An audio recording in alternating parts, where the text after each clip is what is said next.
You may be asking yourself, what kinds of alerts will pop up? How do I interact with them? How do I resolve them to complete and print my scope?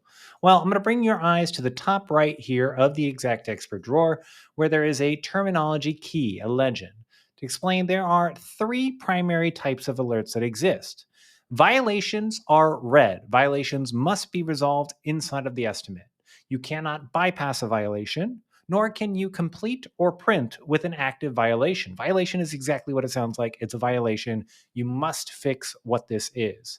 Now, if I were to come here to show you the violations tab of a brand new estimate in the actionable profile, there are two required fields here where you can, as you move your mouse over it, you can use the drawer itself to actually go to the tab in question. And I will double click the date fields to resolve those two particular required fields.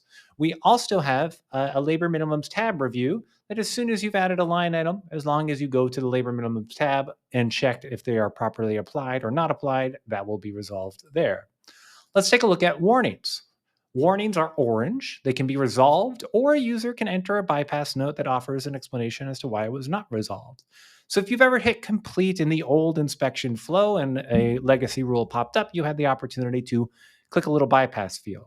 You'll see here we have an overage alert here for we have baseboard, but oversized painting of baseboard. And we can either follow the guidance of the alert here to update the painting line item, for example, to be able to say, hey, we're painting normal baseboard and I no longer have that alert firing. I have followed the guidance of the alert. I have resolved it.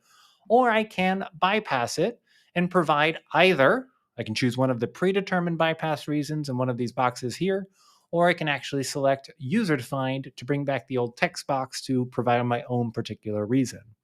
Lastly, we have cautions. Cautions are yellow, and they are designed to be suggestions, reminders. Cautions notify users of potential issues, but no action needs to be taken to resolve it or address it. There's no bypass button on a caution. The only way to resolve a caution would be to follow the particular guidance. For example, hey, you're using a roll-off dumpster here via DMO dump. This is an omission rule, meaning you might need to add water-resistant OSB plywood with the materials-only activity underneath the dumpster to be able to protect it properly.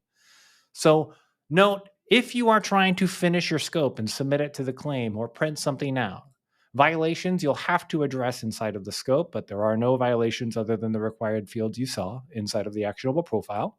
Warnings, you either need to resolve or bypass and explain why you're not following the guidance of that warning. Or cautions, just review the caution and either add the line item should it be warranted, or you can leave it unaddressed and unresolved. You will still be able to complete and print if you have unresolved cautions, but not if you have unresolved warnings or violations. If you have any questions, let us know. Thank you.